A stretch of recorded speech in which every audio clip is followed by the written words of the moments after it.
संसद के मानसून सत्र का पहला ही दिन बड़े सियासी शौक के साथ शुरू हुआ। 21 जुलाई की रात जगदीप धनखड़ के उपराष्ट्रपति पद के इस्तीफे देने की खबर आई और सुबह राष्ट्रपति द्रौपदी मुर्मू ने जगदीप धनखड़ का इस्तीफा स्वीकार कर लिया। गृह मंत्रालय ने इसे लेकर अधिसूचना भी जारी कर दी है। अब चुनाव आयोग ने जल्द से जल्द उपराष्ट्रपति चुनाव की बात कही है। चुनाव आयोग ने उपराष्ट्रपति चुनाव की तैयारियां शुरू कर दी है और इसको लेकर अटकलों का बाजार भी गर्म हो गया है कि जगदीप धनखड़ की जगह कौन लेगा, अगला उपराष्ट्रपति कौन होगा। नमस्कार, मैं हूं आपके साथ ममता तिवारी। आप देख रहे हैं न्यूज़ 18 का डिजिटल प्लेटफॉर्म। उपराष्ट्रपति जगदीप धनखड़ के इस्तीफे देने के 3 दिनों के भीतर निर्वाचन आयोग ने इस पद के लिए चुनाव प्रक्रिया की शुरुआत कर दी है। चुनाव की तारीख जल्द घोषित की जाएंगी। इस बीच बीजेपी इस पद के लिए अपनी विचारधारा के प्रति समर्पित कार्यकर्ता को उम्मीदवार बना सकती है। कांग्रेस के नेता उपराष्ट्रपति चुनाव में विपक्ष की ओर से संयुक्त उम्मीदवार उतारने के संकेत दे रहे हैं। इसे सत्ता पक्ष और विपक्ष के बीच टकराव के नए दौर का संकेत भी माना जा रहा है। कांग्रेस के एक वरिष्ठ नेता ने कहा है कि ये चुनाव की प्रक्रिया नहीं, वैचारिक लड़ाई है। हम सरकार के कदम का इंतजार कर रहे हैं और इंडिया ब्लॉक ही नहीं, इससे बाहर के विपक्षी दलों से भी बातचीत कर रहे हैं। कांग्रेस सूत्रों का यह भी दावा है कि उपराष्ट्रपति पद से जगदीप धनखड़ का इस्तीफा सामान्य नहीं है। कांग्रेस सूत्रों का यह भी कहना है कि ना फेयरवेल हुआ, ना ही फेयरवेल स्पीच, बस अचानक एग्जिट हो गई। राज्यसभा में विपक्ष के नेता और कांग्रेस के अध्यक्ष मल्लिकार्जुन खड़गे ने जगदीप धनखड़ से शिष्टाचार वार्ता की। कांग्रेस का मानना है कि राज्यसभा में विपक्ष की राजनीति से जो राजनीतिक तूफान आया, उसमें फंसकर जगदीप धनखड़ ने इस्तीफा दिया है। जगदीप धनखड़ ने भारत के उपराष्ट्रपति पद से इस्तीफा दे दिया और उनके इस कदम से राजनीतिक हलकों में सभी लोग स्तब्ध हैं। विपक्ष पहले से ही अपने सवालों से सरकार पर हमला बोल रहा है। क्या इसके पीछे कोई और वजह है?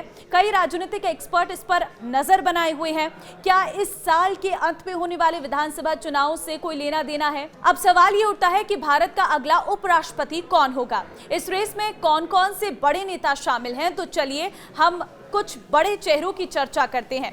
सोशल मीडिया और राजनीतिक गलियारों में कई नामों को लेकर अटकलें तेज हैं, जो भारत के अगले उपराष्ट्रपति बन सकते हैं। इस रेस में बिहार के मुख्यमंत्री नीतीश कुमार सबसे आगे चल रहे हैं। साथ ही कांग्रेस नेता और सांसद शशि थरूर की भी नाम की चर्चा खूब जोरों पर है।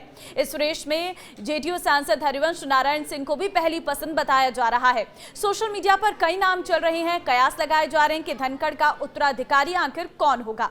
सोशल मीडिया पर या फिर इंटरनेट पर इस बात की जोरदार चर्चा हो रही है कि नीतीश कुमार अगले उपराष्ट्रपति हो सकते हैं। नीतीश कुमार का नाम आना लाजमी भी लग रहा है। इस साल बिहार विधानसभा चुनाव है।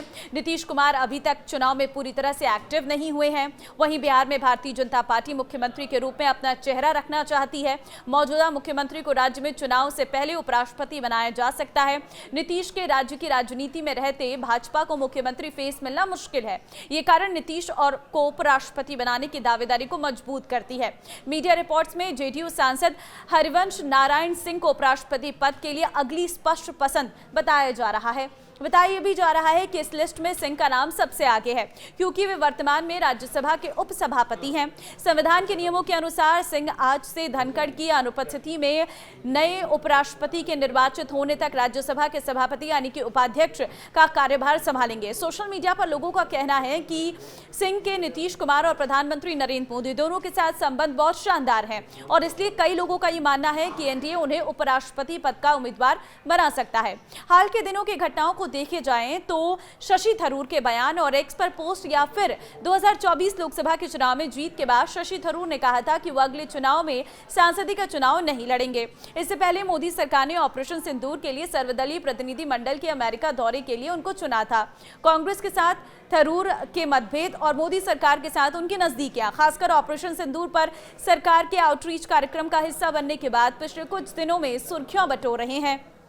एक वरिष्ठ पत्रकार ने एक्स पर लिखा है कि एनडीए के 2 प्रमुख केंद्रीय मंत्री और शशि थरूर उपराष्ट्रपति पद के संभावित दावेदार हैं। आरिफ मोहम्मद खान इस समय बिहार के राज्यपाल हैं, केरल के पूर्व राज्यपाल रह चुके हैं। वो एक चर्चित और मुखर राजनेता के रूप में जाने जाते हैं। उनकी दिल्ली की यात्रा और राजनीतिक अस्थिर राजनीति में उनकी सक्रियता ने भाजपा और एनडीए गठबंधन के भीतर ये संभावना जताई है कि भाजपा नेतृत्व अपने प्रतिनिधित्व और छवि को देखते हुए ऐसे नामों पर विचार कर सकती है जो संविधान, धर्म धर्मनिरपेक्षता और सार्वजनिक संवाद के मामलों में संतुलन बना सके। तो आरिफ मोहम्मद खान की छवि एक लिबरल मुस्लिम की रही है, जिन्होंने इतिहास में शाहबानो मामले में कांग्रेस से दूरी बनाई और मुस्लिम महिलाओं के अधिकारों की आवाज उठाई है।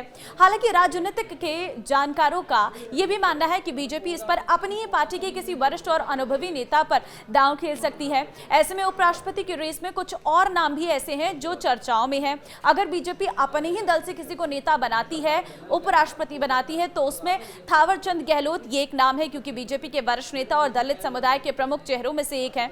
दूसरा नाम है ओम प्रकाश माथुर, राजस्थान से ताल्लुक रखने वाले बीजेपी के वरिष्ठ नेता हैं, फिलहाल सिक्किम के राज्यपाल हैं। 2025 के बिहार विधानसभा चुनाव को देखते हुए रमा देवी का नाम भी उपराष्ट्रपति पद के लिए चर्चा में है। बीजेपी और एनडीए बिहार में पिछड़े और दलित वोटरों को आकर्षित करने की रणनीति पर काम कर रही है। उपराष्ट्रपति पद के लिए संभावित उम्मीदवारों की रेस में सबसे नया नाम है रामनाथ ठाकुर का। हाल ही में जेपी नड्डा से मुलाकात के बाद रामनाथ ठाकुर के नाम की चर्चा तेज हो गई है, लेकिन संख्या फैक्टर क्या है वो भी आप जान लीजिए। सूत्रों की माने तो लोकसभा की वैसे तो कुल संख्या सदस्य 543 सदस्यों की है, लेकिन बसीरघाट बंगाल लोकसभा सीट के रिक्त होने से लोकसभा के मौजूदा कुल संख्या 542 है। वहीं राज्यसभा की कुल सदस्य संख्या 245 है, जबकि 5 सीटों के रिक्त होने से अभी उनकी कुल सदस्य संख्या 240 है। ऐसे में लोकसभा में राजग के पास कुल 293 और राज्यसभा में 129 सदस्य हैं। उपराष्ट्रपति पद के लिए पात्रता क्या रहती है? तो उपराष्ट्रपति पद के लिए चुनाव लड़ने वाले व्यक्ति को भारत का नागरिक होना चाहिए, कम से कम 35 वर्ष का होना चाहिए, राज्यसभा के लिए निर्वाचित होने के योग्य होना चाहिए और किसी भी संसदीय क्षेत्र में मतदाता के रूप में पंजीकृत होना चाहिए। उन्हें राष्ट्रपति, राज्यपाल या मंत्री जैसे पदों को छोड़कर केंद्र या राज्य सरकार के अधीन किसी भी लाभ के पद पर नहीं होना चाहिए। उपराष्ट्रपति का चुनाव कैसे होता है ये भी आप जान लीजिए। तो देखिए, उपराष्ट्रपति का चुनाव संसद के दोनों सदनों लोकसभा और राज्यसभा के सदस्यों और मनोनीत सदस्यों के मिलकर बने एक निर्वाचक मंडल द्वारा किया जाता है। राष्ट्रपति चुनाव के विपरीत इसमें राज्य विधानसभाएं भाग नहीं लेंगी। ये चुनाव संसद भवन में आनुपातिक प्रतिनिधित्व प्रणाली के अनुसार गुप्त मतदान द्वारा सिंगल ट्रांसफरेबल वोट के माध्यम से किया जाता है। प्रत्येक सांसद उम्मीदवारों को वरीयता क्रम के हिसाब से वोट डालता है। निर्वाचित होने के लिए किसी उम्मीदवार को न्यूनतम आवश्यक मतों की संख्या प्राप्त करनी होती है, जिसे कोटा कहा जाता है।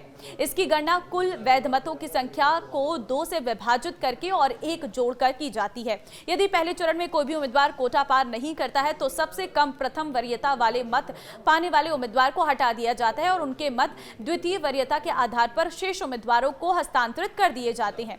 ये प्रक्रिया तब तक जारी रहती है जब तक कि एक उम्मीदवार कोटा पार नहीं कर लेता है। अब जो नाम मैंने आपको बताया, इनमें से आपको क्या लगता है कि उपराष्ट्रपति का पद किसे मिलना चाहिए? मुझे कमेंट में जरूर बताना। नमस्कार।